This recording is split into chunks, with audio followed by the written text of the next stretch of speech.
Assalamualaikum warahmatullahi wabarakatuh. Perkenalkan, nama saya Fakhri Muhammad Rafil Oswan, NPM 21210200042. Pada video kali ini saya akan mencoba menjelaskan terkait dengan mata kuliah Hukum Acara Pidana. Baiklah, langsung saja. Hukum acara pidana di Indonesia terdapat dalam Undang-Undang Nomor 8 Tahun 1981. Dasar dan aturannya ialah yang pertama menentukan perbuatan yang tidak boleh dilakukan, yang kedua pemberian sanksi, yang ketiga menentukan kapan dan dalam hal apa kepada pelaku dikenakan atau dijatuhi pidana, yang terakhir ialah menentukan bagaimana cara penjatuhan pidana itu dapat dilaksanakan.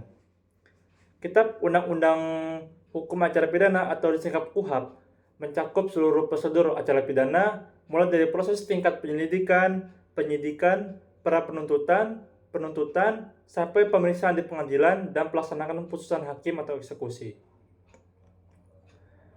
Secara garis besar, hukum acara pidana adalah keseluruhan aturan hukum yang berkaitan dengan penyelenggaraan peradilan pidana serta prosedur penyelesaian perkara pidana meliputi proses pelaporan, pengaduan, penyelidikan, penyidikan, penuntutan, pemeriksaan di sidang pengadilan, putusan dan pelaksanaan putusan pidana.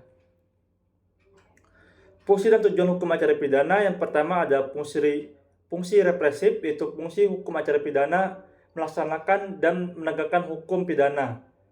Yang kedua ialah fungsi preventif, yaitu fungsi pencegahan dan mengurangi tingkat kejahatan. Tujuan dari hukum acara pidana dalam pedoman pelaksanaan KUHP yang pertama ialah untuk mencari dan mendapatkan atau setidaknya mendekati kebenaran material, ialah kebenaran yang selengkap-lengkapnya dari suatu perkara pidana dengan menerapkan ketentuan hukum acara pidana dengan jujur dan cepat. Maka dari tujuan tersebut dapat dikatakan tujuan dari hukum acara pidana meliputi yang pertama mencari dan mendapatkan kebenaran, melakukan penuntutan, melakukan pemeriksaan dan pemberian putusan, dan terakhir melaksanakan atau eksekusi putusan hakim. Adapun ilmu bantu dalam hukum acara pidana yang pertama ya logika. Logika ini dibutuhkan dalam proses penyidikan dan proses pembuktian di sidang pengadilan. Yang kedua ialah ilmu psikologi, berguna dalam hal yang menyentuh persoalan-persoalan kejiwaan tersangka. Yang ketiga ialah kriminalistik, berguna bagi proses pembuktian terutama dalam melakukan penilaian fakta-fakta yang terungkap di dalam sidang. Yang keempat ialah kedokteran, kehakiman, dan psikiatri.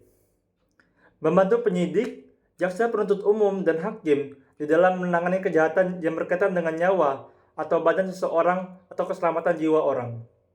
Yang selanjutnya ialah kriminologi, mempelajari seluk-beluk tentang kejahatan baik sebab dan latar belakang kejahatannya maupun mengenai bentuk-bentuk kejahatan. Selanjutnya ialah ilmu penologi, membantu hakim dalam menentukan alternatif penyatuan hukuman termasuk juga bagi petugas pemasyarakatan, jenis pembinaan apa yang tepat bagi para narapidana. Yang terakhir ialah viktimologi, mempelajari tentang seluk-beluk korban kejahatan, sangat membantu dalam menentukan tindakan apa untuk dapat memberikan santunan kepada korban. Yang selanjutnya ialah asas-asas hukum acara pidana. Yang pertama ialah equality before the law, yaitu perlakuan yang sama atas diri setiap orang di muka hukum dengan tidak mengadakan pembedaan perlakuan.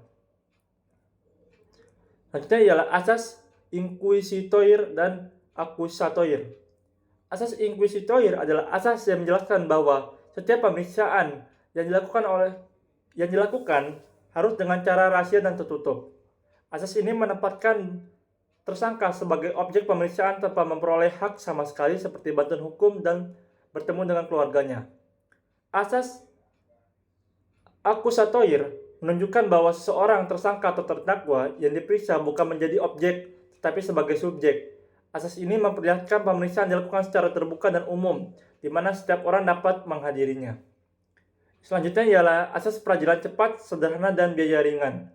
Peradilan cepat artinya dalam melaksanakan peradilan diharapkan dapat diselenggarakan dengan sesederhana mungkin dan dalam waktu yang singkat-singkatnya.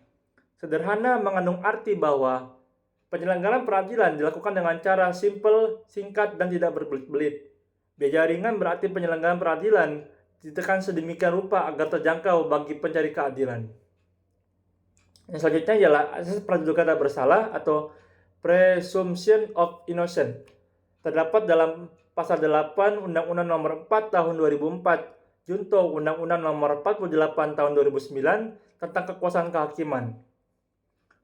Selanjutnya ialah asas oportunitas, terdapat dalam pasal 36C Undang-Undang Nomor 48 Tahun 2009. Asas ini memberi wewenang kepada penuntut umum untuk menuntut dan tidak menuntut seseorang pelaku dengan alasan kepentingan umum. Yang selanjutnya ialah asas legalitas, ialah asas yang menghendaki bahwa penuntut umum wajib menuntut semua perkara pidana yang terjadi tanpa memandang siapa dan bagaimana keadaan pelakunya. Yang selanjutnya ialah asas sidang terbuka untuk umum.